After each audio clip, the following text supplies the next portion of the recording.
When Valerie Plame's identity was published in a newspaper column 4 years ago, she was an undercover agent for the CIA. And when an investigation traced the leak of her name all the way to the White House, it became apparent this was no ordinary spy story. Her cover was blown after her husband, a former ambassador named Joe Wilson, criticized the White House about the Iraq War. Was it retaliation? The administration's supporters said no, dismissing her as a low-level analyst who wasn't really undercover. One congressman called her a glorified secretary. As a CIA spy, Valerie Plame Wilson wasn't allowed to defend herself, maintaining her silence for 4 long years until tonight. You know, finally I get to set the record straight. Everyone in the world has spoken about this and can speak about me, can write about me, except for me. So finally I get to, I have a voice. We met the most famous spy in America in Santa Fe, New Mexico, where she moved with her family earlier this year. And she wanted to clear up some misconceptions. When I was outed on July 14, 2003, I was, until that moment, covert. And that means what? That means that no one outside of a very small circle knew where I really worked.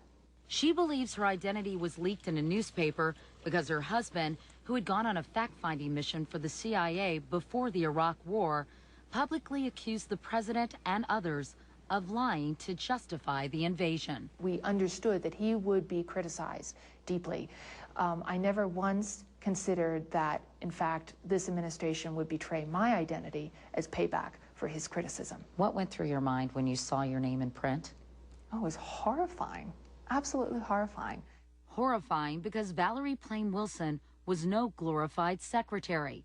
In fact, as it's spelled out in her new book, Fair Game, published by Simon & Schuster, which is owned by CBS, she spent 20 years at the CIA, rising to top-level positions.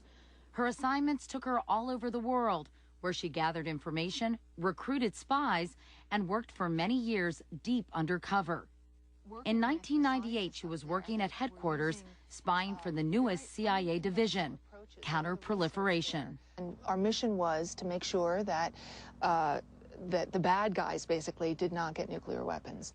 By the time her name was leaked in 2003, she was chief of operations for the CIA's Joint Task Force Iraq, in charge of dozens of officers and analysts. It was before the Iraq War, and she was trying to find evidence that Saddam Hussein had weapons of mass destruction. This didn't sound so far-fetched to you at the time. No, not at all. It's not as though Saddam Hussein had not pursued this and had not used WMD on his own people. You and your team were meeting with Iraqi scientists before the invasion. What kind of intelligence were you getting from those people? Thin, very patchy.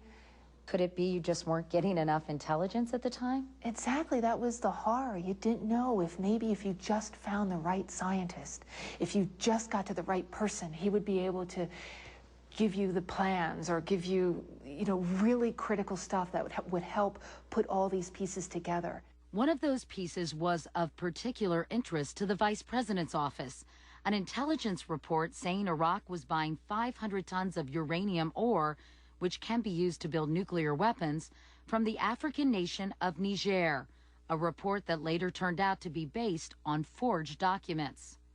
In early 2002, Valerie Wilson says an officer from her task force got a call from one of Dick Cheney's staffers, asking the CIA to look into the allegation. And just as we were talking and pondering this, another colleague of mine came by, overheard us, and he suggested, he said, well, what about Joe? Why don't we send Joe? Send Joe, as in her husband, former ambassador Joseph Wilson. When it was brought up, did you think, that's a reasonable idea? Well, yes, because Joe has the independent credentials to do this. He knew Iraq and Saddam Hussein. He had served many years in Africa. He had, in fact, knew the governments, the different governments of Niger. He was, in fact, gone to Niger for the CIA before. Yes, he had done some missions, yes. So her CIA superiors dispatched him back to Niger, where he concluded the uranium sale was highly unlikely. That was March 2002, Almost a year later, during the State of the Union, President Bush uttered these 16 words. The British government has learned that Saddam Hussein recently sought significant quantities of uranium from Africa. I just thought it sounded odd. Of course, I thought back to Joe's trip, but I'm thinking, well, there are other countries in Africa that produce uranium. Niger is not the only one, so, you know. At first, she was willing to give the president the benefit of the doubt, but 8 days later... What we're giving you are facts and conclusions based on solid intelligence. Secretary of State Colin Powell gave his presentation to the United Nations, making the case for war. It was then she realized, based on firsthand knowledge, that things were not adding up. Because I knew what we had from months and months of working and trying to find this intelligence. And here was a highly respected Secretary of State, and he's talking about things that in my world I knew not to be entirely accurate.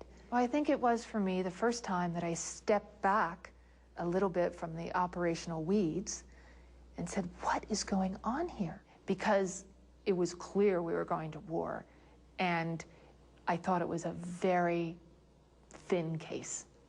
They were taking bits and pieces, cherry-picking intelligence to make their case for war. Her husband shared that view, and 4 months after the invasion of Iraq, he went public in an opinion piece in the New York Times called